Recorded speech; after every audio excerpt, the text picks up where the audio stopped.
Hi, this is Paul with Spica Real Estate, and you're watching our first time home buyer video series. This video is exciting. This is on the date of closing. What to expect when you walk into the conference room or the office where you're going to actually purchase your home. First of all, beforehand, ask your agent or the title company, where are we closing? What's the address? Where are we closing at? Whose office are we going to close at? And this is important because it could be a number of different locations. And with technology today, it could even be a coffee house. We have the ability to close it really anywhere. It's just a matter of knowing exactly where you're going. It's also important to know what amount of money you'll need to bring to the closing. Again, ahead of time, talk to your real estate agent or talk to your lender and find out what that bottom line is, what the check amount is, and who it will need to be made out to. Typically, that's the title company. And always remember that the funds need to be in the form of a cashier's check or a certified check. They cannot be a personal check or cash. It's also important to remember to bring your driver's license or some form of photo ID. Many of the documents that you'll sign will need to be notarized, and the notary will need to make sure that you are who you are, and they'll use a photo ID to verify that. The title company closer will typically be the one that leads the closing. Often they sit at the head of the table and they shuffle papers around, and they'll have a stack of papers for you. Some lenders have a very thick stack, and we as real estate agents often joke about how thick the stack of papers is. A cash transaction, the documents are a lot fewer, but I've seen stacks of paper about an inch thick, and it can take some time. So it's important to allow a good 30-45 minutes for the closing. Some can take longer depending on who's there, how talkative people are, how many questions there might be. Most of these documents are going to be relatively standard forms, but it is important, and we encourage buyers and sellers to read the forms to the extent that you're comfortable. Not all of them are forms that really you can change or negotiate in any way, shape, or form. They are what they are, but it's important that you've read them and you're comfortable with what it is you're signing. These are legal documents. You will be bound by what you sign. Always, always, always understand what you're signing. Once all the documents are fully executed, meaning that the buyer and the seller have signed everything, the title company will release the funds, which means that they give out the checks. They fund the transaction by giving the proceeds check to the seller. They will receive your funds. They've also received funds from the bank.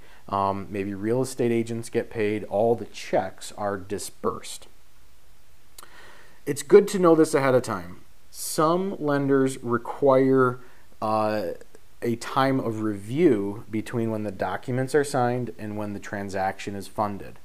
There are a handful of lenders that say we need to review the documents before we will release the funds. So often the title company closer will take the fully executed documents, very quickly scan them in and send them to the lender. If it's an experienced lender, we like to have somebody waiting on the back end to review those so that the button can be pushed and the funds can be released. But that can cause a bit of a delay if we're on top of things and everybody's prepared for it. 10, 20, 30 minutes at the most, at which time people just kind of wait and hang out. But sometimes that can cause a little bit more of a delay.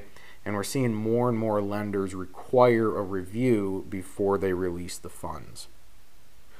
A practice that is becoming more popular is something that's called the split closing. And the split closing simply means that the buyer and the seller close the transaction or sign their documents at different times or even at different locations.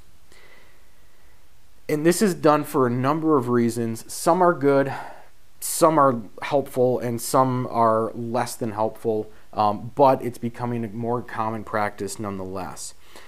Sometimes we have found it helpful for the buyer and the seller to be separate, to create some distance between the buyer and the seller. We've also found that sometimes the parties feel more comfortable with some distance. Sometimes the parties do want to sit across the table from each other and talk about the house or talk about plans for the house. So every transaction is a little bit different. ultimately talk to your real estate agent and ask, where are we closing this? Is this going to be a split closing? And a split closing is usually decided very early on in the transaction. So sometimes you can change it. Sometimes it's hard to stop a car in motion. Whether it's a split closing or not, when the documents are fully executed and the transaction has funded, congratulations, you have just purchased your new home. This is a very fun time. It's very exciting. However, if in your purchase agreement you've negotiated to have possession at closing, you will get the keys right then and there. If you've negotiated to allow the seller to remain in the home after the closing, you probably will not get keys right then and there. So we have had it where the closing is fun and exciting and you don't get the keys to your new home. So it's good to be mentally prepared for what's going to happen at the closing, whether you're going to get the keys or not. If this is the case, that you're not going to get the keys at closing, in the next video we're going to talk about what it looks like to have possession after closing. So stay tuned for the next video. Thanks again for watching. This is Paul Spica with Spica Real Estate. We'll see you next time.